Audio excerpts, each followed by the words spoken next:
Assalamualaikum warahmatullahi wabarakatuh. Perkenalkan, nama saya Septina Inayatul Fajri dengan NIM 19080766054 dari kelas Pendidikan Kimia 5C, mata kuliah Biokimia.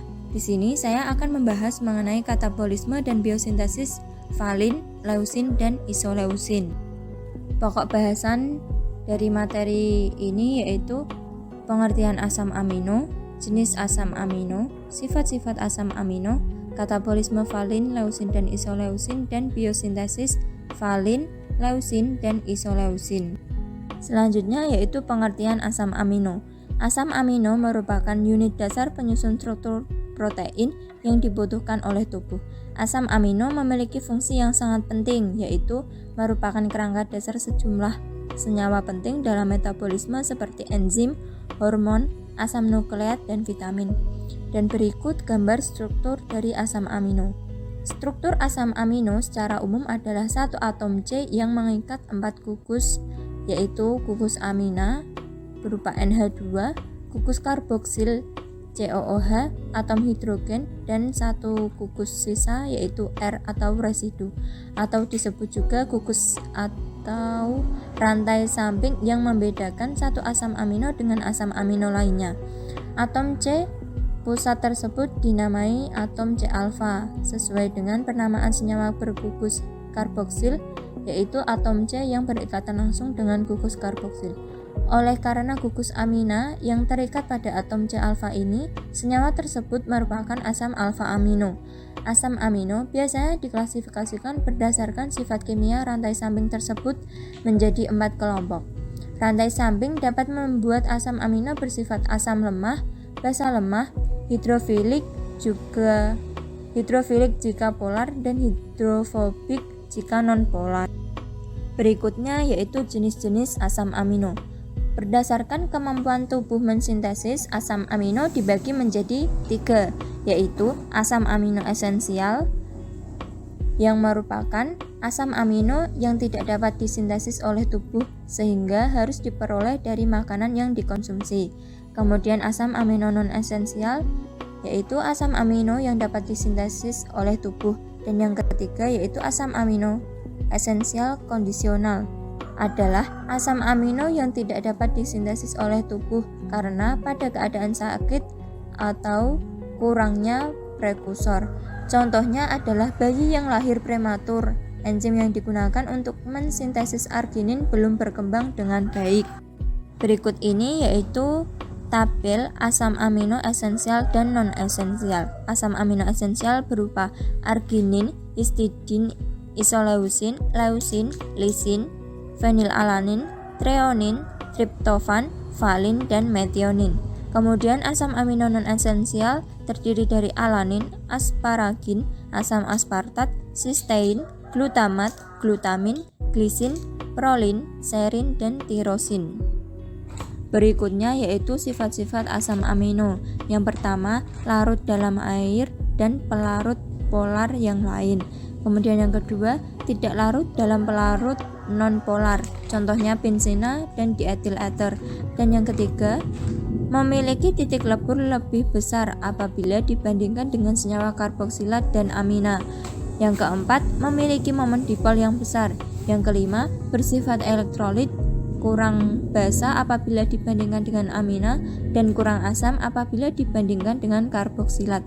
Yang keenam, bersifat amfoter, yaitu memiliki gugus asam dan basa. Apabila asam amino direaksikan dengan asam, maka asam amino akan menjadi suatu anion. Begitu juga sebaliknya, apabila asam amino direaksikan dengan basa, maka akan menjadi kation. Sifat yang ketujuh yaitu dalam larutan dapat membentuk ion Zwitter. Asam amino mempunyai gugus karboksil yaitu COOH yang bersifat asam dan amino NH2 yang bersifat basa. Maka asam amino bisa mengalami reaksi asam basa intramolekul dan membentuk suatu ion dipolar yang disebut ion Zwitter. Kemudian yang kedelapan, memiliki kurva titrasi yang khusus. Dan yang terakhir, memiliki pH isoelektrik, yaitu pH pada saat asam amino tidak bermuatan. Selanjutnya yaitu katabolisme valin, leusin, dan isoleusin. Jalur katabolik dapat terjadi secara aerob dan anaerob. Terdapat 3 tahap utama di dalam katabolisme aerobik, yaitu makromolekul sel dipecahkan menjadi unit-unit pembangun utamanya, kemudian produk yang telah terbentuk pada tahap 1 selanjutnya diubah menjadi molekul yang lebih sederhana, kemudian produk akhir dari tahap 2 yang berupa asetil-CoA selanjutnya memasuki lintas akhir. Pada tahap akhir ini terjadi oksidasi nutrien yang menghasilkan karbon dioksida, air, dan amino sebagai produk akhirnya. Penguraian enzimatik dari masing-masing nutrien penghasil utama energi pada sel yang berupa karbohidrat, lipid, dan protein berlangsung secara bertahap melalui sejumlah reaksi enzimatik yang beruntun dan berbeda antara satu nutrien dengan nutrien lainnya. Kemudian terdapat 2 tahapan pelepasan gugus amin dari asam amino, di antaranya yaitu transminasi. Enzim amino transferase memindahkan amin kepada alfa ketoglutarat menghasilkan glutamat atau kepada oksaloasetat menghasilkan aspartat. Kemudian deaminasi oksidatif, yaitu pelepasan amin dari glutamat menghasilkan ion amonium. Berikutnya yaitu katabolisme valin. Melalui beberapa tahap reaksi, valin dapat diubah menjadi sukinil-CoA yang kemudian masuk ke dalam siklus asam sitrat. Dalam metabolisme ini, valin mula-mula diubah menjadi asam ketoisovalerat dengan cara transminasi. Selanjutnya, asam ketoisovalerat diubah berturut-turut menjadi isobutiril-CoA dan sukinil-CoA. Kemudian, leusin. Leusin adalah salah satu asam amino esensial yang disintesis oleh organisme mikro atau tumbuhan dari asam pirufat. Leusin dapat diubah menjadi asam keto melalui reaksi transminasi oksidatif. Kemudian asam keto ini melalui beberapa tahap reaksi diubah menjadi asetil-CoA. Salah satu senyawa yang terbentuk dalam tahap reaksi tersebut ialah beta hidroksi beta metal glutamil CoA atau HMG-CoA yang juga merupakan salah satu zat antara dalam biosintesis kolesterol. Hal ini merupakan salah satu contoh hubungan antara metabolisme protein, lemak, dan karbohidrat. Kemudian isoleusin. Isoleusin juga merupakan asam amino esensial yang disintesis oleh organisme mikro. Dalam metabolisme isoleusin juga mengalami reaksi transminasi oksidatif sehingga terbentuk asam keto, yaitu asam keto beta metal valerat. Kemudian asam ini melalui beberapa tahap reaksi diubah menjadi asetil-CoA dan propinil-CoA. Asetil-CoA dapat langsung masuk ke dalam alfa siklis asam sitrat, sedangkan propionil-CoA diubah terlebih dahulu menjadi sukinil-CoA baru kemudian masuk ke dalam siklus asam sitrat. Selanjutnya yaitu biosintesis valin, leusin, dan isoleusin. Biosintesis sendiri yaitu peristiwa sebagian kimia dihasilkan dari pola bahan uji yang ringkas. Biosintesis menjadi hal terpenting dalam proses metabolisme. Untuk melakukan biosintesis harus terdapat bahan pelopor dan tenaga atau ATP. Dalam hal ini, biosintesis asam amino dapat dilakukan melalui berbagai jalur yang berbeda-beda. Berdasarkan kemampuan tubuh dalam mensintesis tergantung kembali pada jenis asam amino. Pada biosintesis asam amino terdapat 5 asam amino yang merupakan prekursor yaitu glutamat, fenilalanin, aspartat, serin, dan treon. Selanjutnya yaitu biosintesis valin. Alur biosintesis valin dimulai dari pirufat yang diubah menjadi alfa asetolaktat dan kemudian menjadi alfa beta dihidroksi isovalerat, alfa keto isovalerat, dan akhirnya menjadi valin. Bila terdapat akumulasi valin, langkah pertama biosintesis ini dihambat oleh valin bersama dengan penghambat isoleusin dan leusin. Kemudian leusin. Biosintesis leusin melibatkan 8 langkah konversi, yaitu konversi pirufat menjadi alfa asetolaktat, isomer alfa asetolaktat, alfa beta dihidroksi isovalerat, alfa keto isovalerat, alfa isopropil malat, beta isopropil malat, alfa keto isokaproat, dan akhirnya menjadi leusin. Kemudian isoleusin.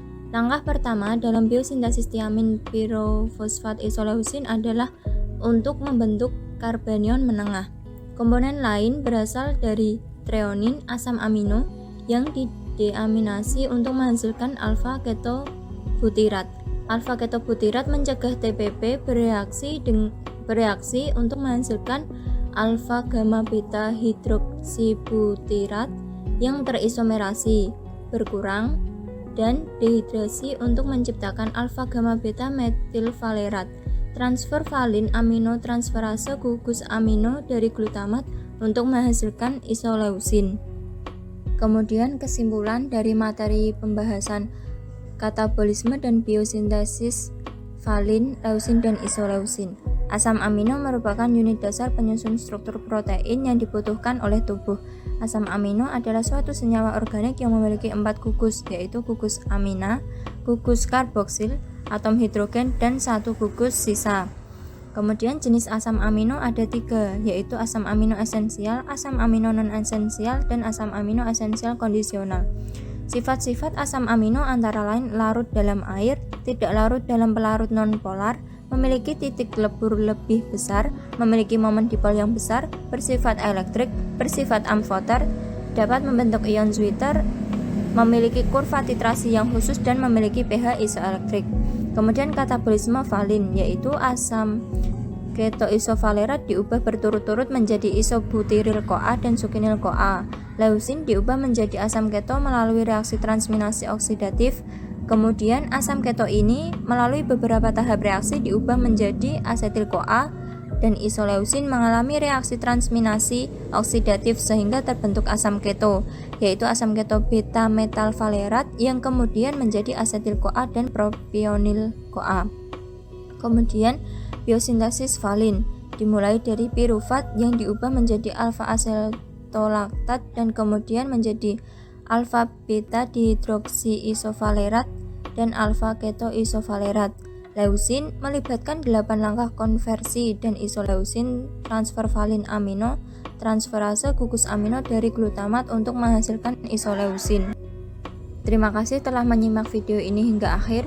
Semoga bermanfaat dan mohon maaf apabila ada kesalahan dan kekurangan. Wallahul muwaffiq ila aqwamit thoriq. Wassalamualaikum warahmatullahi wabarakatuh.